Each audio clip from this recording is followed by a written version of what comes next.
Hello mga Mars!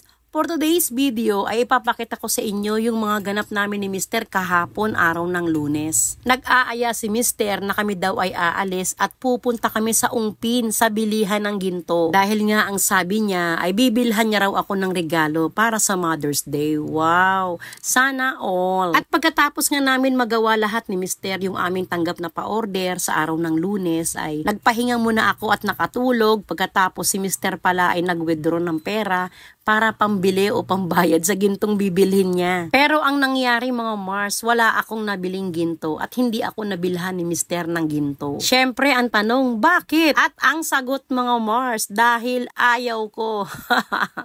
Char! Ang totoong dahilan talaga mga Mars, kaya ako sumama sa pagpunta rito sa bilihan ng ginto. Dahil ang gusto ko lang naman ay mabilhan namin ni Mr. ng regalo yung aming anak na magbe-birthday ngayong May. At pagkatapos namin makabili ng pangregalo sa aming panganay na anak ay nagpunta kami rito sa aming palinisan o paggawaan ng ginto. Ang ginawa ko na lang para ma-feel ko na bago yung aking mga ginto ay pinalinis ko at pinatubog ko sa ginto. Napakadaming proseso bago malinis at magmukhang bago uli ang iyong mga ginto mga Mars. Eto nga yung mga paraan nila. Siguro nag-antay lang kami ng mahigit 30 minutes at natapos din ang paglilinis. Nagbayad lang ako rito ng 700 pesos. Nasa 6 na item yung aking pinalinis at pinatubog. Kapag linis lang ang bayad dito ay 50 pesos. Kapag may kasamang tubog ay 100 pesos. Pero depende po yun sa item kung malaki or mahaba. Tumataas yung pinakabayad kapag malaki yung gold or mahaba. At grabe nang matapos talagang napawaw ako. Mukhang bago talaga yung aking mga ginto. Marami pa sana akong ipapalinis kaya lang baka matagalan kami. Nag-aaya nga si Mr. na kami ay mag-date. Dito nga kami napadaan sa bilihan ng fishball. Sabi ko sa kanya, huwag ka nang maghanap ng mga mamahaling mga kainan, sayang ang pera, okay na yan. At dahil ako nga ay nagkikrave na humigop ng sabaw na merong laman ng baka at saka mami, dahil andito na rin kami sa Ungpin, napadaan kami rito sa Delicious Restaurant. Ang balita ko ay masarap daw yung pagkain dito at napaka-authentic daw. Hindi na nga ako nag-order ng marami kasi baka hindi maubos, sayang naman yung pagkain at pera lalo na. At dito nga ay sinubukan kong mag-order ng isang bowl ng beef mami at 2 piraso ng siopaw. Ang isang order ng beef mami dito ay 200 pesos at yung kanilang siopaw ay 110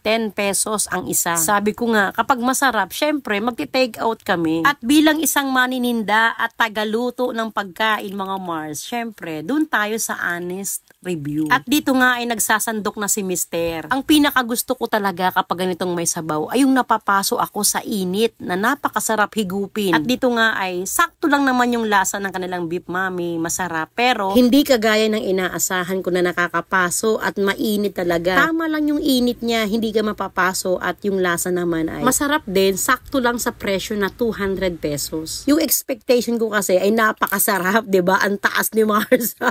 Yung siopaw naman ay sobrang laki kaya hindi ko naubos. Sakto lang din yung sarap niya. Hindi katulad doon sa siopaw na hinahanap po talaga na dating pasalubong sa amin ng papa ko. Saan kaya nakakabili noon yung merong itlog maalat?